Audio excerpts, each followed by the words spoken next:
Hi guys! It's me again, Mrs. B. And for today's video, tara, tikman naman natin itong Matis Tapsilog.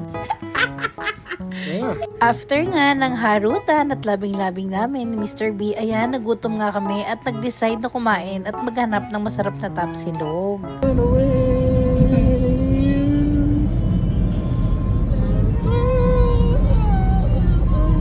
Literal na midnight snack na talaga dahil madaling araw na yan at nag-decide pa kami pumunta sa Matis sa Parañaque para tikman ang masarap na tapsilog.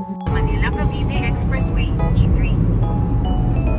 Dumayo pa kami dito sa Parañaque para dito sa Matis. Welcome to Matis! Tara na at kumain dito sa Matis.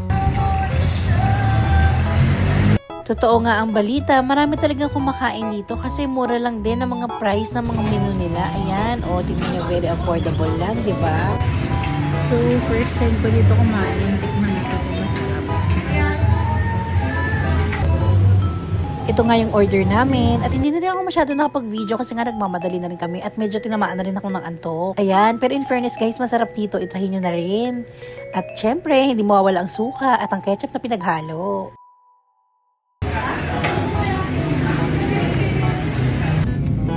Good night! Good night, guys!